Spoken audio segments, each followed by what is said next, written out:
ফেসবুকে একজন ইনফ্লুয়েন্সারকে দেখি, তিনি এই থানাকা ফেস মাস্কের এত এত রিভিউ দেন যে উনি আগে অনেক বেশি কালো ছিলেন, উনার হাত ওনার ফেস থেকে অনেক বেশি কালো ছিল। তো উনি এই থানাকা ফেস প্যাকটা ইউজ করে একেবারে ধবধবে ফর্সা হয়ে গেছেন।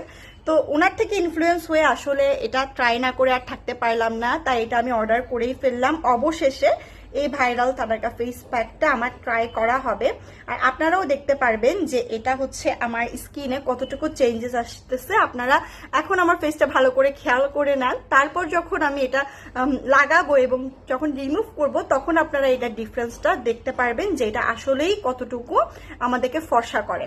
তো প্রথমে পানি দিয়ে ভিজিয়ে নিলাম, এখন আমি আমার ফেসে এটাকে অ্যাপ্লাই করছি।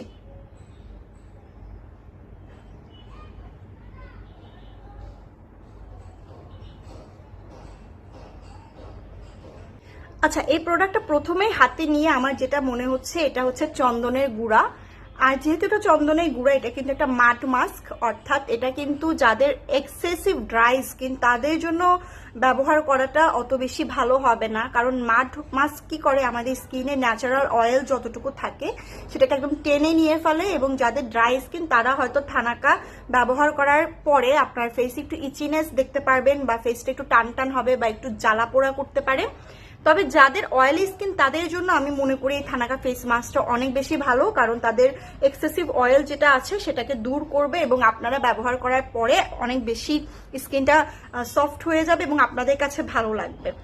তো যাদের ড্রাই স্কিন তারা এটা ব্যবহার করার সময় একটু সতর্কতা অবলম্বন করবেন, বা অনেক বেশি স্কিনে ময়শ্চারাইজার অ্যাপ্লাই করবেন যখন এটা ব্যবহার করবেন তারপরে। আর কোনো মাড মাস্ক কিন্তু বেশি পরিমাণে লাগানো যায় না, কারণ মাড মাস্ক সবসময় একদম পাতলা করে লেয়ার করে লাগাতে হয়। তো আমি পাতলা করে একদম লেয়ার দিচ্ছি, চোখের নিচে ডার্ক সার্কেলেও দিলাম, এবং আমার সম্পূর্ণ ফেসে আমি এটা অ্যাপ্লাই করে নিলাম। দেখে এটা আমাকে কতটুকু স্যাটিসফাই করতে পারে। আর অবশ্যই মাড মাস্ক অ্যাপ্লাই করার পরে আমি অবশ্যই ময়শ্চারাইজার বা কোনো একটা অয়েল তো দিবই। তো এই তো আমার মাড মাস্কটা লাগানো শেষ। এখন আমি দেখি এটা শুকাতে যতক্ষণ লাগবে ততক্ষণ ওয়েট করব, তারপর হচ্ছে ঠান্ডা পানি দিয়ে ধুয়ে আপনাদেরকে দেখাচ্ছি। আর আমার কিন্তু একেবারেই ড্রাই স্কিন, যার কারণে এটা অ্যাপ্লাই করার পর থেকে আমি আমার এই এরিয়াটাতে কিন্তু একটু জ্বালা পোড়া অনুভব করছি। আর আমার মনে হয় এটা নর্মাল, যেহেতু এটা মাড মাস্ক, এটা আমার স্কিন থেকে যে ময়শ্চারাইজারটা আছে সেটা বের করে নিচ্ছে। তো এটা হতেই পারে। আপনাদের যাদের খুব বেশি ড্রাই স্কিন তারা এটা ব্যবহার করার আগে মেন্টালি প্রিপারেশন নিয়ে নেবেন, যেটা অ্যাপ্লাই করার পর আপনার ফেসে জ্বালা পোড়া করতে পারে। এই প্রোডাক্টটার কিন্তু অনেক বেশি নকল আছে আমাদের দেশে, তো আপনারা একটু যাচাই বাছাই করে এটা কিনবেন।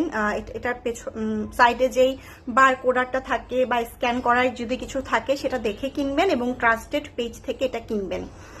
আর যাদের কাছে থানাকা নাই, বাট তারা চান যে আপনি থানাকা ফেস মাস্কটা ইউজ করবেন, তারা কিন্তু চন্দন কাঠের যে গুঁড়াটা আছে বিভিন্ন দোকানে পাওয়া যেতে পারে, সুপার শপে পাওয়া যেতে পারে, সেই চন্দন কাঠের গুঁড়াটাও কিন্তু আপনি পানিতে মিশিয়ে যদি আপনি এভাবে অ্যাপ্লাই করেন তাহলে কিন্তু সেম রেজাল্ট পাবেন। এছাড়া এটা অ্যাপ্লাই করার পর আমার মনে হচ্ছে এটা অনেকটা আমরা মুলতানি মাটির যে ফেস প্যাকটা ইউজ করি না সেটার মতোই। তো আমি জানি না এটা কেন এত বেশি হাইপে আছে, আজকে অ্যাপ্লাই করলাম, তারপর দেখি কি রেজাল্ট দেয়। প্রথমে আমি এমনিতে হাত দিয়ে একটু রাব করে করে মাড মাস্কটা উঠানোর চেষ্টা করছিলাম, দেখার জন্য যে এটা আসলে কতটুকু আমার স্কিনটাকে ক্লিন করছে বা ফর্সা করছে। এবার একটা রুমালের সাহায্যে ঠান্ডা পানি দিয়ে ভালো করে ফেসটা ওয়াশ করে নিব। আপনারা লক্ষ্য করলে দেখতে পাবেন আমার ফেসে একটা সফটনেস এসে গেছে। আর দাগটা কতটুকু কমতে পেরেছে আমি জানি না, যেহেতু প্রথমবার ব্যবহার করেছি। তবে হ্যাঁ, ডিফারেন্স একটা তো হয়েছেই। আমি অনেক বেশি স্কিনটা সফট ফিল করছি, এবং একটু পিঙ্কিশ আসছে আমার ফেসের ভাবটা। তো আমি বলবো যে প্রথমবার ব্যবহার করে আমি মোটামুটি স্যাটিসফাইড হয়েছি। তো আমি আরও কিছুদিন ব্যবহার করলে তারপর সেটা প্রপার রিভিউটা আপনাদের সাথে শেয়ার করতে পারবো। তো এই তো আমি এটা ধুয়ে নিলাম। তো আমার কাছে খুব একটা ডিফারেন্স মনে হয়নি, হয়তো অনেকবার ব্যবহার করার পরে একটা ভালো রেজাল্ট পেতে পারি, বাট স্কিনটা অনেক সফট হয়ে গেছে এবং অনেক ডিপলি ক্লিন হয়েছে। আমরা যারা ঘরে বসে ফেসিয়াল করতে পছন্দ করি তারা কিন্তু এই থানাকা ফেস প্যাকটা নিয়ে ওই ফেসিয়ালের একটা স্টেপের মধ্যে ইনক্লুড করতে পারে, এতে করে স্কিনটা একদম ডিপলি ক্লিন হবে আর অনেক সফট হয়ে গেছে। তবে আপনারা দেখে বলবেন যে আমার ফেসে এটা ইউজ করার পর কোনো চেঞ্জেস এসেছে কিনা। আর আমি এটা 1 মাস ইউজ করে দেখি, যদি আমার এই দাগগুলো চলে যায় বা আমার স্কিনটা যদি কয়েক শেড লাইট হয় তাহলে অবশ্যই আপনাদেরকে জানাবো। তো এটা ইউজ করার পর অবশ্যই ফেসে একটা ময়শ্চারাইজার অ্যাপ্লাই করা মাস্ট। যে কোনো ময়শ্চারাইজার হতে পারে বা যে কোনো অয়েল হতে পারে। আমি ইদানিং ময়শ্চারাইজার হিসেবে অলিভ অয়েল ব্যবহার করছি, কারণ অলিভ অয়েল আমার স্কিনটাতে একটা ন্যাচারাল গ্লো দিচ্ছে। আমার স্কিনের সাথে অলিভ অয়েলটা খুব ভালো করে স্যুট করে। অলিভ অয়েল বা কোকোনাট অয়েল যদি আমরা ময়শ্চারাইজার হিসেবে অ্যাপ্লাই করি এবং কিছুক্ষণ স্কিনটাকে মাসাজ করি, তাহলে কিন্তু অটোমেটিকলি আমাদের স্কিন অনেক বেশি গ্লোয়িং হয়ে যাবে, অনেক বেশি সফট হয়ে যাবে। আপনারা দেখতে পাচ্ছেন আমার স্কিনটা অনেক বেশি গ্লো লাগছে আগের থেকে।